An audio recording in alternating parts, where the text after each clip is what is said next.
মোহতারাম হাজরিন, বক্তব্যের আলোচনার শুরুতেই বলে দিই, আমরা সাহাবাদেরকে ভালোবাসি কি বাসি না? আওয়াজ দেওয়া বলবেন, ভালোবাসি কি বাসি না? সাহাবাদেরকে যারা ঘৃণা করে, সাহাবাদের বিরুদ্ধে যারা বিষোদ্গার গায়, আমরা তাদের থেকে নিজেদেরকে দূরে রাখবো কি রাখবো না? রাসূল করিম সাল্লাল্লাহু আলাইহি ওয়াসাল্লাম সুস্পষ্ট বলেছেন, প্রতি জুমাবারে মিম্বারে দাঁড়িয়ে এই খুতবাটা প্রত্যেক খতিব সাহাবান করে, আল্লাহ আল্লাহ ফি আসহাবি লা তাত্তাখিযুহুম গুরদান মিন বাদি, আল্লাহ আল্লাহ ফি আসহাবি, আমার সাহাবাদের ব্যাপারে তোমরা আল্লাহকে ভয় করো, তোমরা আল্লাহকে ভয় করো, লা তাত্তাখিযুহুম গুরদান মিন বাদি, আমি মুহাম্মদুর রাসূলুল্লাহ ইন্তেকালের পর আমার সাহাবাদেরকে নিয়ে তোমরা অযাচিত মন্তব্য করতে যাবে না, আমার সাহাবাদের ব্যাপারে বিদ্রোহ পোষণ করতে যাবে না। আরেক হাদিসে এসেছে, লা তাসুব্বু আসহাবি, তোমরা আমার সাহাবীকে গালি দিবে না, সমালোচনা করবে না। কেন করবে না? কেন করব না? কারণ রাসূল করিম সাল্লাল্লাহু আলাইহি ওয়াসাল্লাম তাদের চরিত্রের ব্যাপারে, তাদের আদর্শের ব্যাপারে, তাদের জীবনের ব্যাপারে নিজেও গ্যারান্টি দিয়েছেন, এবং তাদের আদর্শের ব্যাপারে, তাদের চরিত্রের ব্যাপারে যিনি গ্যারান্টি দিয়েছেন তিনি কে? আল্লাহ। আল্লাহ দিয়েছেন কি নাই? আমাদের বলেন না, দিয়েছেন কি নাই? দিয়েছেন। আমিনু কামা আমানান নাস, ও দুনিয়ার ইমানদার তোমরা ঈমান আনো সাহাবায়ে কেরামের মতো। সাহাবায়ে কেরামের ঈমান কেমন ছিল? সাহাবায়ে কেরামের ঈমান কেমন ছিল? আপনি তাবলীগের ময়দানে যান, সেখানেও তারা ঈমানের চরম পরাকাষ্ঠা প্রদর্শন করেছে। জিহাদের ময়দানে যান, সেখানেও তারা ঈমানের চরম পরাকাষ্ঠা প্রদর্শন করেছে। আপনি দায়ের দিকে যান, আপনি মুত্তাকিদের দিকে যান, আপনি আবেদিনদের দিকে যান, আপনি মুবাল্লিগদের দিকে যান, প্রত্যেকটা সেক্টরে সাহাবায়ে কেরাম ঈমানের চরম পরাকাষ্ঠা প্রদর্শন করেছে। বদরের যুদ্ধে যখন রাসূল করিম সাল্লাল্লাহু আলাইহি ওয়াসাল্লাম চিন্তিত, কুরাইশ বাহিনী আসছে মদিনা থেকে, সাহাবায়ে কেরামদেরকে রাসূল করিম সাল্লাল্লাহু আলাইহি ওয়াসাল্লাম নিয়ে বের হয়েছিলেন কুরাইশদের প্রতিরোধ করার জন্য, যুদ্ধ করার জন্য না, প্রাথমিক অবস্থায় যুদ্ধ করার জন্য বের হয় নাই। যখন দেখলো যে কুরাইশ যুদ্ধ করার জন্য প্রস্তুত হয়ে গিয়েছে, যুদ্ধ করার জন্য আসছে, রাসূল করিম সাল্লাল্লাহু আলাইহি ওয়াসাল্লাম চিন্তিত হয়ে গেলেন যে কি করা যায়। পরামর্শে বসলেন, সাহাবাদেরকে নিয়ে পরামর্শে বসলেন যে বলো এখন কি করা যায়, ওরা তো যুদ্ধের জন্য বের হয়ে গিয়েছে, এখন আমরা কি করব? যুদ্ধ তাদের সাথে করব নাকি ফিরে যাব? পরামর্শের জন্য গেলেন। তখন পরামর্শের শুরুতে গিয়ে মিকদাদ রাদিয়াল্লাহু তাআলা আনহু রাসূল করিম সাল্লাল্লাহু আলাইহি ওয়াসাল্লামকে অভয় দিলেন, রাসূল করিম সাল্লাল্লাহু আলাইহি ওয়াসাল্লামকে সাহস জোগালেন। বলেন, ইয়া রাসূলুল্লাহ, নাহনু নাকুলু লা নাকুলু কামা ক্বালা কওম মুসা। মুসা আলাইহিস সালামের সম্প্রদায় মুসা আলাইহিস সালামকে যেরকম বলেছিল আমরা আপনাকে সেরকম বলবো না। তারা বলেছিল, ইযহাব আনতা ওয়া রাব্বুকা ফাকাতিলা ইন্না হাহুনা কাঈদুন। ও মুসা, তুমি এবং তোমার রব গিয়ে কওমে আমাদের সাথে যুদ্ধ করে আসো, আমরা যাব না। এটা মুসা আলাইহিস সালামের সম্প্রদায় করেছে। আমরা তাদের মতো বলবো না, বরং নাহনু মুকাতিলু আন ইয়ামিনিক ওয়া আন শিমালিক ওয়া বাইনা আইদিক ওয়া খালফাক। রাসূলুল্লাহ, আমরা কওমে মুসার মতো বলবো না, বরং আমরা আপনাকে বলছি আমরা আপনার ডানে থেকে যুদ্ধ করব, বামে থেকে যুদ্ধ করব, আমরা আপনার সামনে এবং পিছন থেকেও যুদ্ধ করব। আল্লাহু আকবার। কেন?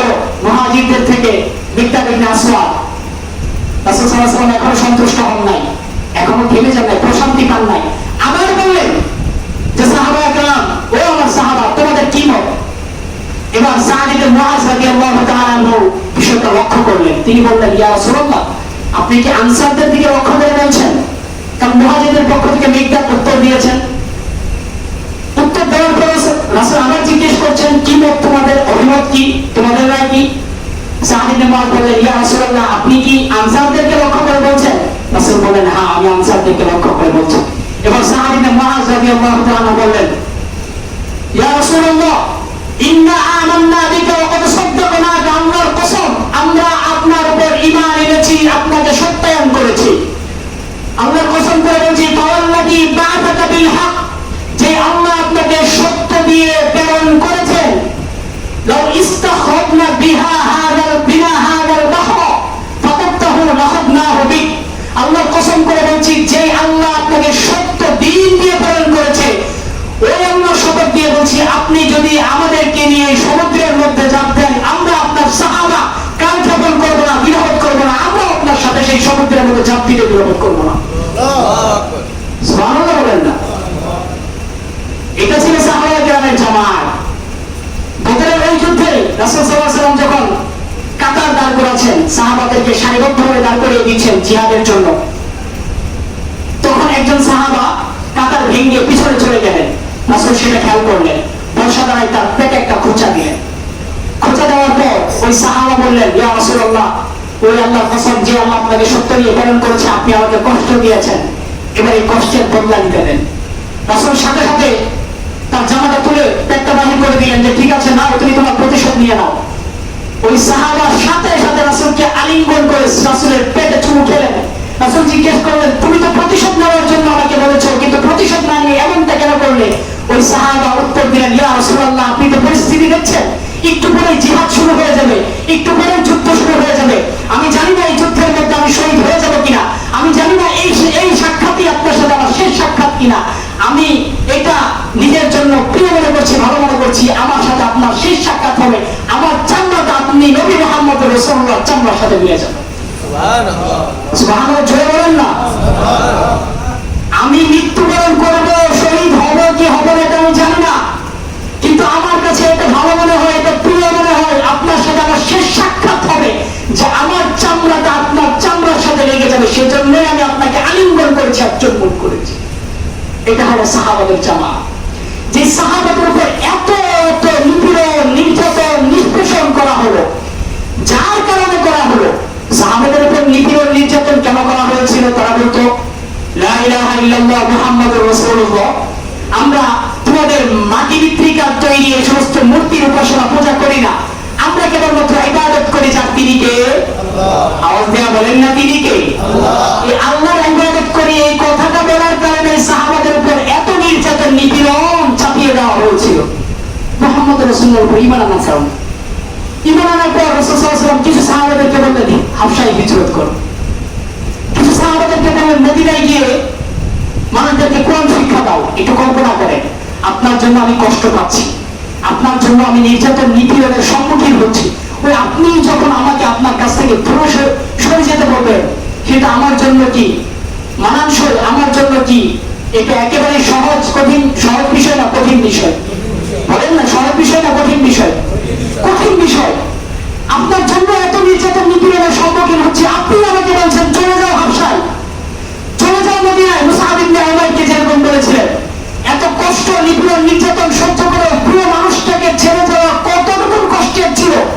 এত রকম কষ্ট হওয়া সত্ত্বেও সাহাবায়ে কেরাম যেতে দ্বিধাবোধ করেন নাই। যেরকম ভাবে সাহাবায়ে কেরাম তাবলীগের জন্য, দ্বীনের প্রচার আর প্রসারের জন্য ভারতে এসেছেন, কেউ চীনের মধ্যে গিয়েছেন, কেউ ইন্দোনেশিয়ায় গিয়েছেন। আমাদের ভারতীয় উপমহাদেশেও সাহাবায়ে কেরাম এসেছিলেন। প্রসিদ্ধ মত আছে, আবার ঐতিহাসিক মত আছে। অনেক আগেকার মত ঐতিহাসিকরা তুলে ধরেন, তবে গ্রহণযোগ্য মত যেটা, হযরত ওমর ফারুক রাদিয়াল্লাহু তাআলা আনহুর জামানায় ওসমান বিন আবুল আস আস-সাকাফি রাদিয়াল্লাহু তাআলা আনহু, তিনি এবং তার ভাই এবং এর পরবর্তী আরো অনেক সাহাবারা এই উপমহাদেশের মধ্যে এসেছিলেন। কেরালায় এসেছিলেন, ভারতের কেরালায়, পাকিস্তানের কিছু জায়গায় এসেছিলেন, এবং কথিত আছে, বলা হয়ে থাকে আমাদের বাংলাদেশের চট্টগ্রামের মধ্যেও এসেছিলেন। এটা বলা হয়ে থাকে সাহাবায়ে কেরাম এত দূরে দূরে পর্যন্ত গিয়েছিলেন। তাহলে মুসলমান আওয়াজ দিয়ে বলেন না, ওই সাহাবাদের মর্যাদা দুনিয়ার মধ্যে কম না বেশি? বলেন না, ওর কম না বেশি? সাহাবাদের মর্যাদা অনেক বেশি, অনেক বেশি। আল্লাহ পাক বলেছেন, উলাইকা আল্লাযীনা ইমতাহানাল্লাহু কুলুবাহুম লিত্তাকওয়া, আল্লাহ পাক তাদেরকে পরীক্ষা নিয়েছেন, তাদের থেকে ইমতাহানাল্লাহু কুলুবাহুম, তাদের থেকে পরীক্ষা নিয়েছেন লিত্তাকওয়া, তাকওয়ার জন্য। তাকওয়ার জন্য আল্লাহ পাক এই পরীক্ষা নিয়েছেন যে আল্লাহ এবং তার রাসূলের জন্য তারা কি নিজেদের জীবনের সবকিছু ছেড়ে দিতে পারে কিনা। ঈমানের ব্যাপারে আসেন, এক সাহাবী অপরাধ করলো, জুলুম করলো, জিনা ব্যভিচারের মধ্যে লিপ্ত হয়ে গেল, মালিক আসলামী রাদিয়াল্লাহু তাআলা আনহু। সাথে সাথে তিনি রাসূল সাল্লাল্লাহু আলাইহি ওয়াসাল্লামের দরবারে এসে গেলেন, ইয়া রাসূলুল্লাহ, আমি তো নিজের উপর জুলুম করেছি, ইয়া রাসূলুল্লাহ, আমি জিনায় লিপ্ত হয়েছি, আপনি আমাকে শাস্তি দেন, আপনি আমাকে এই অপরাধ থেকে দুনিয়ার মধ্যে শাস্তি দিয়ে দেন, যেন কাল কিয়ামতের মাঠে আল্লাহর কাছে আমার আযাবের সম্মুখীন হতে না হয়। রাসূল সাল্লাল্লাহু আলাইহি ওয়াসাল্লাম তাকে ফিরিয়ে দিলেন যে তুমি যাও, চলে যাও। তিনি দ্বিতীয় দিন আবার আসলেন শাস্তির জন্য। ঈমান কেমন ছিল তাদের হৃদয়ে? দ্বিতীয় দিন আবার আসলেন শাস্তির জন্য। রাসূল এবারে তাকে ফিরিয়ে দিলেন এবং তার পরিবারের লোকদের কাছে খোঁজ খবর পাঠালেন যে তার মাথায় কোন সমস্যা আছে কিনা, কিংবা তার শারীরিক তার মেধার মধ্যে কোনো দুর্বলতা আছে কিনা, এই ব্যাপারে খোঁজ খবর নিতে পাঠালেন। তৃতীয় দিন সে আবার আসলেন, রাসূল আবার তাকে ফিরিয়ে দিলেন। চতুর্থ দিন আবার আসলেন, ইয়া রাসূলুল্লাহ আপনি আমাকে এই পাপ থেকে মুক্ত করেন, আমি জিনা করেছি, এই পাপ থেকে আমাকে মুক্ত করেন। রাসূল সাল্লাল্লাহু আলাইহি ওয়াসাল্লাম যখন এই ব্যাপারে নিশ্চিত হলেন যে এই সাহাবার শারীরিক কোনো অক্ষমতা নেই, এই সাহাবার মেধার মধ্যে কোনো দুর্বলতা নেই, তখন গিয়ে রাসূল করিম সাল্লাল্লাহু আলাইহি ওয়াসাল্লাম বললেন তার জন্য গর্ত খুঁড়ো, অতঃপর তাকে রজমের শাস্তি দেওয়া হয়। তাদের ভিতরে ঈমানটা কেমন ছিল? দোষ করে ফেলেছে, অপরাধ করেছে, এই অপরাধের কোনো সাক্ষী নাই, কেউ দেখে নাই, কোন টহল বা সিসি ক্যামেরা ছিল না, কেউ দেখে নাই, কেউ তার বিপরীতে সাক্ষী নাই। সে নিজে এসে রাসূলের কাছে স্বীকার করছে আমি অপরাধী, আপনি আমাকে শাস্তি দেন। শুধু এই সাহাবীরা, খামিদিয়া রাদিয়াল্লাহু তাআলা আনহা একজন মহিলা সাহাবী, তিনি আসলেন, ইয়া রাসূলুল্লাহ আমি জুলুমের মধ্যে লিপ্ত হয়েছি, আমি জিনা করেছি, আপনি আমাকে এই জুলুম থেকে, এই গুনাহ থেকে পাক ও পূর্ণ পবিত্র করেন রজমের শাস্তির মাধ্যমে। রাসূল সাল্লাল্লাহু আলাইহি ওয়াসাল্লাম তাকেও ফিরিয়ে দিতে চাইলেন, তখন আগের কারণে তখন ওই সাহাবী বললেন, মহিলা সাহাবী বললেন, ইয়া রাসূলুল্লাহ আমি যে জিনা করেছি এটার বড় প্রমাণ আমি হলাম গর্ভবতী। রাসূল সাল্লাল্লাহু আলাইহি ওয়াসাল্লাম বললেন ঠিক আছে, তুমি গর্ভ ধারণ করে এই সন্তান প্রসব করার পর আসো। মহিলা চলে গেলেন, সন্তান প্রসব হয়ে গেল, জন্ম নিল। সন্তান জন্ম নেওয়ার পর সন্তানকে ওই কাপড়ে পেঁচিয়ে, জন্ম নেওয়ার পর নতুন কাপড়ে পেঁচিয়ে রাসূলের দরবারে উপস্থিত হয়ে গেলেন। ইয়া রাসূলুল্লাহ এই যে আমি সন্তান জন্ম দিয়েছি, এবার আমাকে শাস্তি দেন, এবার আমাকে এই জুলুম থেকে পবিত্র করেন, পাক করেন। রাসূল বললেন তুমি এই সন্তানকে দুধ ছাড়ানো পর্যন্ত অপেক্ষা করো। মহিলা সাহাবী চলে গেলেন, দুধ ছাড়ানো পর্যন্ত অপেক্ষা করতে লাগলেন। যখন ছেলেটা, সন্তানটা দুধ খাওয়া শেষ করলো, দুধ বাদ দিয়ে অন্য খাবার গ্রহণ করা শুরু করলো, যখন রুটি খাওয়া শুরু করলো, ওই রুটি হাতে অবস্থায় তাকে আবার রাসূলের দরবারে নিয়ে আসলেন। বলে ইয়া রাসূলুল্লাহ এই যে এই সন্তান এখন সে দুধ ছাড়া অন্য খাবারও পেতে পারে, এই যে রুটি খাচ্ছে, এবার আমাকে আপনি শাস্তি দেন, আমাকে পূর্ণ পবিত্র করেন। রাসূল করিম সাল্লাল্লাহু আলাইহি ওয়াসাল্লাম বললেন যে ঠিক আছে, তার জন্য গর্ত খুঁড়ো, তার জন্য গর্ত খুঁড়ো। গর্ত খোঁড়ার পর তাকে রজম করা হলো। তার গায়ের রক্ত এক সাহাবীর শরীরে ছিটে আসতেছিল, ওই সাহাবী একটু অপছন্দ করতেছিল, একটু বিষোদ্গার গাচ্ছিল তার ব্যাপারে। রাসূল বললেন খবরদার তার ব্যাপারে কোনো ধরনের বিষোদ্গার গাইবে না।